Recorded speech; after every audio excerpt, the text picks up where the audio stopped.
Welcome back to Philosophy of the Barber. Hello, Cassie. Hello, hello. So today we are going to discuss time management. I know on the surface that sounds super boring, but it's also extremely important in business and life. Yeah, especially in this profession. I mean, we can just start right off the bat with we'll say the obvious, schedule time management. Like the ability to do haircuts in a time frame, especially if you're running an appointment system. Yeah, I remember that's one of the things you like work on in school is being able to get your haircut times down. What did you have like a certain time frame you had to be in, or they kind of expected you to be in when you were in school? To start off with, you had like an hour to work, and then they would come over and finish up. But depending on what phase you were in your education, because they cycle in a couple of students every month. Okay. That wasn't the case when I was there, but that's what they do now. So you have a steady stream of people in different levels. But they also had timers. Oh, really? Oh, yeah. So once they were starting to crack down on like, all right, you gotta, work on your time, set the timer. Yeah, they recommended that to us. They're like, if you want to really work on it, do this. It wasn't a mandatory thing, so I used to try and get my times down, especially with like foiling and stuff like that. Well, I would say that that definitely needs practice, because Roller sets. doing that efficiently. I only ever did the roller set that was required for the state board. Oh, really? Yeah, we never had to do a whole head. I mean, they would go over the different patterns, but I've done so many perms, yeah, like on actual human people. I had somebody ask me if I would give them a perm, like recently. I was really? like, I am morally opposed to that. I don't want to ever put those harsh chemicals on a person. Yeah. Like I could strip metal with those things. Yeah, it's rough on the hair. Like bleaches Is one thing. as risque as I get. Yeah. But I remember when transitioning to a shop, since my shop had a like training basis, I kind of got given super good leeway for a little bit to be able to work on my time management. But in theory, since it was in that environment to like make money and like you're more incentivized there, I made sure to get my times down quickly. I made sure to really stay working on that and being able to get down to like 45-minute haircuts at that time. One, obviously, when I went through, walk-ins were the standard, so even more incentive to be on your time. Oh, yeah, because yeah. it's just, all right, next one, next one. So the faster you cut, the more money you would make, because the line is there. Yep. But they would even break it down to the level of how to set up your station to be the most efficient possible. So they always refer to it as our sacred area. So thinking on the haircut procedures that we would be applying to haircuts, and where as a ray or lefty we needed certain tools to be, because we would be going through those same procedural steps. So it's like, all right, step one is like over here and I need this tool. And I would walk around the chair and I would land here. I should have exhausted that tool, put that tool down, pick up the next tool. And what's that going to be? And that way you're not reaching across the station or walking all the way back around the chair, and being efficient with your time in that manner, as well as efficient with your tools to exhaust the tool before you put it down. That way you don't have to pick it back up again. See, it's funny because we were never really shown that directly in any way. And now I'm just sitting here like thinking to myself like what my station looks like right now, and I'm like, is there like where I'm now trying to think of like if there's possibility for improvement in where my things are positioned. And I think I need to do some organizing at my station. I like those details. Yeah. It's like my favorite part. Well, no, and it makes sense. It makes sense because I do a lot of walking back and forth. Well, and I mean, that's kind of how I set up every barbershop I've ever owned. It's like, there is a reason why everything is where it is. Yeah. Which is why if I have to use somebody else's station, I'm like, crap, where's the trash can? It definitely throws me off because I'm so used to a tailored area. Yeah. Well, and also it was a shift for me having to have our tools completely contained. Yes, and I'm sure a lot of people feel the same way since the enforcement of that Yeah. rule altered. Because, like, before it was all in just the center. So, like, it was just... It's on your mat. It was always convenient. Yeah, on your mat or on their chargers. No matter what side you're on, it was convenient. Even then, though, even for that, we set it up to be like, all right, this one is right here. Yes. And that was more... I had things almost set up in, like, the timely fashion they were going to present themselves in. Well, and even my box is set up like that. It's like detachable blade clipper is on the far left because I'm a lefty, so that's my strong side. That's where I'm always going to start. Mm-hmm. And then the next one, if most especially, well, any clipper haircut is going to be the trimmer, and then after that the adjustable. So that's the sequence my tools are in my box. Mm-hmm. And even when we had to establish the closed container situation, I immediately was like, okay, I have this box now. Now I need to figure out how I'm going to make sure where to put the tools once they've started to be used so they're dirty. Yeah, out of the box. Where to put them so that keep the box clean. Those types of things. So I had to totally reevaluate my station to get back to the most efficient with this new container. Whereas I don't have the container, I have my drawers. Because mine's more of a... well, yours is also dresser style. But... Mine's a lot older, so I don't want to open the drawers as much. Yeah. Yours is smooth with your drawer opening. Yeah, I have to be gentle on the clothes sometimes. You don't want to just slam it? Yeah, well, especially because all my drawers at home are self-close. Oh. So they close themselves gently. Fancy. The ones that don't, though, really throw me off. Like the bathroom, I always slam the bathroom drawer. Well, because the top one sticks, but the bottom one doesn't. Huh. So the bottom one I always accidentally slam. Whoops. Oh, that's what those little sticky stopper things are for. Yeah. Now, as far as, do they teach you techniques in school for, well, we've gone over before that they teach you some, like, shortcuts, ways to get to the destination of whatever your haircut is. That way you can pick up your speed a little faster.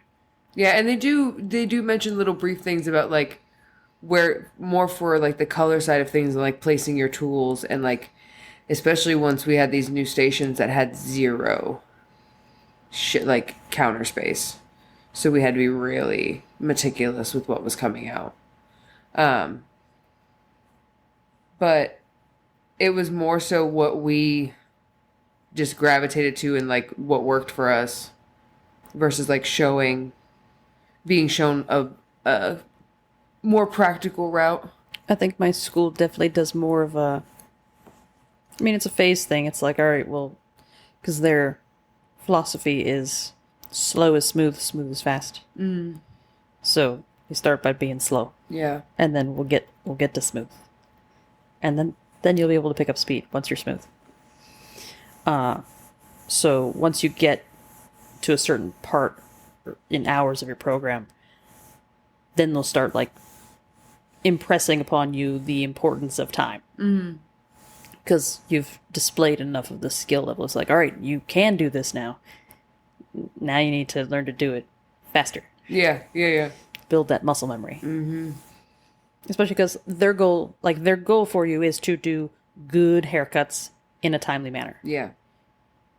Like, that means that out the door, you'll be rocking haircuts, being able to perform in a shop. And then you can push yourself or be grown by a shop environment to do great haircuts quickly. Yeah. Because with the three things that everybody wants, they want it fast, they want it cheap, and they want it quality. All right, well, if you want to elevate to get to the high quality and high speed, that means you'll be able to make more money. Yep. Because it ain't going to be cheap if you're doing those two things. I will say I'm definitely grateful that I came into this career post walk-in days because my time management was a little rocky at first, and I feel like I obviously would have made it through it regardless, but I feel like that would have been an even added stress to everything. Sometimes it's definitely a trial by fire sort of a thing.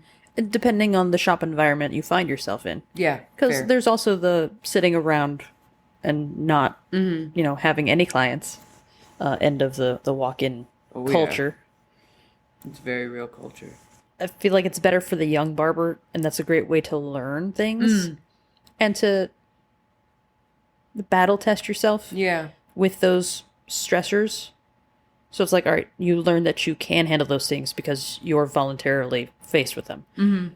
Whereas having gone through that and also have done appointments, I know that I personally am best suited for an appointment one-on-one situation. Having anxiety that I have as it relates to others, like I don't want to be a fish in a fishbowl. I don't want a bunch of people staring at me while I'm doing my job. Yeah. Have I done that? Yes. Is it my favorite? No. Without having both of those experiences, I wouldn't know that for a fact. Yeah, that's very fair. I've been able to assume that for myself since I don't appreciate, I get anxious when my next client shows up early and I think I'm running behind. And Might have done that so much this week. I've got some of them to the point where they now warn me. Like when they come in, they're like, yeah, sorry, I'm early. Like they like give me a heads up because they see that me look at them. I'm just like, am I late? Did I talk too much? Well, see, my mouth just is faster than them. And I will point out, like, you're early. Oh no, because I don't know. I don't have my schedule memorized like you do to know exactly the times that these people are supposed to be coming in. So like even if I looked at my watch, if it's anywhere near a 10-minute mark, I'm like, am I late? Did I talk again? I wonder if I talked too long because sometimes that's where my time management gets away from me sometimes. Well, and Depending on the client. do you have a clock on your station? No. In your Nope. shop? Okay. I have, what, 3? I know we've Four? discussed. Yep. I know. I need a clock. You want to borrow Cogsworth? Oh my god, that would be a great addition to the rugged side. I mean, all the compliments go to the Nixie Tube clock. Oh my god, yes. Do you ever feel like you've struggled with time management? I know you as a pretty prompt person, so So the earliest of the birds. raised that whole 15 minutes early. If you're early, you're on time. If you're on time, you're late. If you're late, you're left, kind of a thing. Yeah. So that's been drilled into me since infancy. When I stress about my time management is usually when I'm doing a shave, because I'm so focused on providing the highest quality of that service. My priority is the quality of that service. Yeah. Above all else. Whereas in any other service that I provide, I'm balancing quality and time. I don't do that with a shave. Yeah. The shave is going to be the most fantastic experience that you ever have in my chair if I have anything to say about it. So that's the only time I'm like, which is why I don't like having both of my haircut and shave guys back to back typically. Oh, like today? Like this week, yeah. Yeah. But I did that, and I did that consciously this week, going, you know what, I can have them. It's fine, I can do that, because I shave them so often that I'm like, I know your face, I know how long it takes. Like I'm not concerned about overlapping, and especially if they're abutting my lunch, it's like if we run into my lunch a little bit, not a big deal. Yeah. But when they show up early, that's just that one of them has learned to not show up early, and he will sit in his car. Yeah. Yeah. And I'm like, I mean, you don't need to do that, but I appreciate it. And he knows that. Because he's about as neurotic as I am. So I appreciate the empathy there. But the other one, who's always the first shave of the two, he'll come in like 20 minutes early. Oh, yeah. And I'm like, well, too bad today. I can't start you 20 minutes early. Nope. Like you're used to. So sometimes my fantastic time management spoils people when I am running on time. Because every other time that they've come in early, I'm ready for them. Yeah. Yeah. Because I like giving a little bit of buffer. And that's why my appointment schedule is the way it is. It's like, all right, I give myself 40 minutes, even though I know I can get it done in 30 or however long it takes. I like having that buffer in case something needs to be changed, or in case I need to clean something, in case I need to pee. Like, those things. Yep. I like having the wiggle room. Oh, yeah. And some people could be like, but, if you got rid of that extra wiggle room time and you added up at the end of the day, you could fit 2 more haircuts into your schedule. Yeah, but I don't want to be stressed the whole day. Yeah, and I don't know where the conversation is going to go. I don't know what the person's going to want to talk about that day. And sometimes I like being able to shut my clipper off for a couple seconds and have a conversation with them. You know what I mean? And that having that wiggle room allows me to be able to do that. And plus, I can't do everyone in a guaranteed 30 minutes. Mm-hmm. You know what I mean? So if I were to do that and shift like that, if I end up with back-to-back bookings of 30-minute haircuts, somebody's going to show up 5 minutes late and mush the whole day. And the next, I'm anxious because I put myself in that situation for some extra money. Yep. My mental health is worth the extra $30 to $60 I might make. Honestly. Same. Like, even just having, because I can be chatty sometimes and get a little carried away, I'm doing better. I'm getting better. But, like, I know I've learned which clients I end up doing that with, and I plan accordingly. I won't remove the block time and bump it down to 30 minutes like I do with some of my guys because I know it doesn't take the whole time. Like, there are ones that I make adjustments to because I've learned how it is with them. But, like, this Saturday, I'm 85% sure at some point in my day I'll run behind. Oh, don't you have all skin fades? Correct. All skin fades, and 4 or 5 of the 6, it's a lie. I was surprised you took... All but one, I've seen numerous occasions, and I'm all very chatty with. Like, we both of us have something to always talk about the whole day. Every one of those clients is like that. I was surprised you took the walk-in skin fade today when you only had 30 minutes, and 26 at that when you finally got caped. Technically, I only did it because today was so slow, and I knew that Paul wouldn't mind. I knew that Paul would be okay with if I ran over. And he said low, which I shouldn't even have. My brain was like, oh, you can do it faster. And then as soon as I put my hand, I was like, no, you can't. Yeah, you hate these ones. As soon as I heard low, I was like, You hate these. And well, on the plus side, we didn't cut much of the top. So that was cool. I just had to texturize it. But it was the best haircut he's had in a long time. And he'll definitely be back. He now has a barber in Laconia. So, worth it. Nice. And definitely a nice tip. And Paul wasn't mad. I don't think I've ever seen Paul mad. I don't think, that's not a function of his, I don't believe. It's not a setting. I bet you when he does, though, he turns bright red. Oh, for sure. You know what I mean? Just like that real cherry bomb explosion kind. Yeah. All right, let's talk about time management as it relates to the day. Like, the full day, not just the business day, but the full day. Because you and I are psychos. Yes. How early we get up in the morning to be super productive before we come to work. Yep. That way we don't have to be productive at all after work. Yep. With the exception of this lovely pastime. Which obviously my time management when it comes to editing these episodes kind of sucks.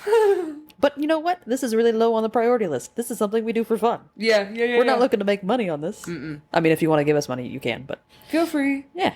I waver in time management in my personal life. And I'm not consistent with myself. I think something's going to take a certain amount of time. I overestimate how good I am. And then I do something and it takes way longer than that. So, honestly, I feel like that's why when I started going to the gym in the mornings, I think that's why it crept earlier and earlier, is because I was running out of time to try and do the things that I wanted to do in the morning. And so now I do get up at 3:30 in the morning to be able to be as lackadaisical with my time as I want and either do things or not do things or spend 45 minutes on a project that I thought was going to take 15, You also spend so much time at the gym. I do. And then I also get distracted by Willis. Well, sure, he's adorable. Like, if the music's on, I take dance breaks with him. I don't realize that some of these dance breaks take like 10 minutes. So next thing you know, so much time has gone by. I'm like, oh my God, what have I done with myself? I'm like, oh, played with the dog. I am very mindful, and when it comes to those types of morning, you know, pockets of time,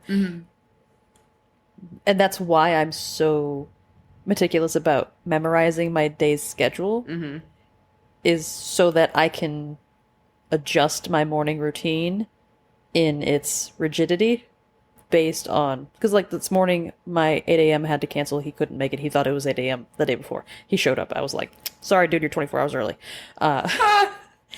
But so I didn't have my first one this morning, and knowing that, I could be a little more chill and lackadaisical and give Harvey some more attention and, you know, talk to Mike before he goes off to the office and, like, have that chill time or, like, scroll on my phone for 5 or 10 minutes before I get a headache. And it works out, and I'm still doing what I need to do. I still got the laundry this morning. I still came here, brought the dog, all that good stuff. But when I'm like, oh, I have an 8 a.m., which means I want to be here by 7:30 at the latest. Yeah. That way the towels get in, have some time to at least lukewarm up. I have time to read. Yeah. Priorities. Yeah. This is what I want to do in the morning. Yeah. So I need to make sure that, you know, I get into the shower at a certain point. Yep. You know, I'm up at 4, and I make sure to, you know, get into the workout room by 4:30, 4:45 at the latest, do my 45-minute workout, and then do my 45-minute walk outside, and then come back, hop in the shower. Like, my whole morning routine is like bing, bang, boom. With, you know, Harvey and all of that stuff. So it's like, all right, cool. And that also works into the sharing a bathroom with somebody else. Yeah. And having to mesh with their schedule. So I have to be detail-oriented in order for all those working parts to work together. All the ebbs and flows. Yeah. I will say my morning, my like time deadlines shift each day depending on when exactly I make it to the gym. And then I start setting a time, like a time goal in my head almost, like that I want to be showered and making breakfast by X time. You know what I mean? And then I shift it that way. Sometimes I stick to it. Sometimes the distraction, that's how I know that way more time has lapsed, is because I do set these little mini goals. And then I'm like, wait, where did the other 20 minutes go? What happened? What was I doing? God forbid if Willis has to take like multiple poops in the morning. Spend 20 minutes outside. Just wandering around the backyard. Okay, 20 minutes is an exaggeration, but still. That's why Harvey is on such a strict schedule. There are no surprises. I can't. He gets his bowels from his mother. What can I say? But yeah, my time management pretty much goes out the window after hours. Well, there's nothing left to manage there's nothing after work. after that, because I've attempted to do all the things that I was going to do that day in the morning time, and so that's it. Yeah. Aside from podcast nights when we have to, you know, make sure we get our pizza. Yeah. And start the recording within a reasonable time frame. You know. After that, we're good. Life's filled with distractions. As long as I get home in time to go to bed at 9 o'clock. Oh, dude, see, what happens to me, though, is podcast nights, is my brain still thinks it can get that same wind down time as other nights. And so usually I can't sleep good podcast nights. Usually I'm up late. It just, no matter how much I know, I'm going to get in bed. I'm not even going to turn on the TV when I get home. That's my problem. You got to do your Spanish, though. Is I still think I can get that TV lounge time, and I cannot. I cannot. Because the show I'm watching right now is an hour long. So it's not... Which is? Orange is the New Black. I'm almost done with the last season. You still haven't watched the 3rd season of Bridgerton, have you? Nope. I'm holding on to it. Because I like it. I don't want to know yet. Okay. I guess that'll be the same comparison as the slice of pizza that felt betrayed because you saved it for last. Well, because I'm usually not like a rewatcher of things. Like, once I watch it, that's probably it. Okay. I occasionally will circle back to things, but usually never TV shows. We do need to give the listeners, because I'm probably going to keep this into the episode. Good. For context, is that the pizza reference that I just made has to do with the conversation that was had pre-recording this podcast. And we were discussing that we should really start recording about 20 minutes before we start the episode so that we can make bloopers, because some of the conversations we have right before this as just a warm-up, wild, ridiculous. Worth it. SpongeBob references, all the things. All the things. Probably more entertaining than this entire subject matter. Than time management. But not useful at all. No. Maybe for a dopamine hit. Well, yeah, we're always good for a dopamine hit. Yeah, aside from going to bed on time, that's my only, like, evening time management. Yeah. And always making sure to pee before I go to bed. Like, it's important. Always. Even if I pee before I take Willis out to go to bed, I'll, like, go and, like, lay in bed for a minute, and then, like, before I actually, like, try to go to sleep, I get back up and go pee again. And then, like, go to sleep. We're not going to get into your bladder history. Fair. I just thought of it, and I was like, nope, we're not going to get in depth on that. It's complicated. But yeah, basically, I turn off the TV, go to the restroom, then I go to bed. That's the routine. Yeah, I'm not even turning the TV on tonight. And usually that's while Mike is taking Harvey out for the last time of the night. It's funny, I'm telling myself that I'm not going to turn the TV on, but then I just remembered that technically the episode that I'm watching of Orange is the New Black right now, there's only like 26 minutes left in it. You stopped it in the middle? Well, yeah, I was on my lunch break. Oh. Yep. I got sucked into it when I was eating lunch. The TV turned on. I don't know what happened. Willis? Yeah, Willis happened. He wanted to watch it. Uh-huh. He was excited to see what was going to happen next. I feel like sometimes for me, because of some self-inflicted traumas from past relationships and friendships, I, on my days off, have to remind myself, unless I have something scheduled like a birthday or baby shower or something to actually do, I have to almost like remind myself that I don't have to manage my time on my days off. That like if I'm having a lackadaisical day and just kind of going with the flow and not really making plans for myself, I almost have to like actively not stress out about what time it is and like what I'm doing. Or not doing. Yeah, or that's not usually doing. where the stress comes, is like you Correct. not doing something. Me not doing something. But, I mean, that's also inherent in being female. And realistically, even my not doing something is doing something. Like I'm usually crafting at least. Right. There's a crochet hook in my hand. Like, at the very least, my hands are busy. Well, and even not growing up a reader, but being a reader now, I view reading as an activity versus I used to be like, you're not doing anything. You're just sitting there. Yeah. I'm working out my brain. Exercising my eyeballs. Yeah, you especially.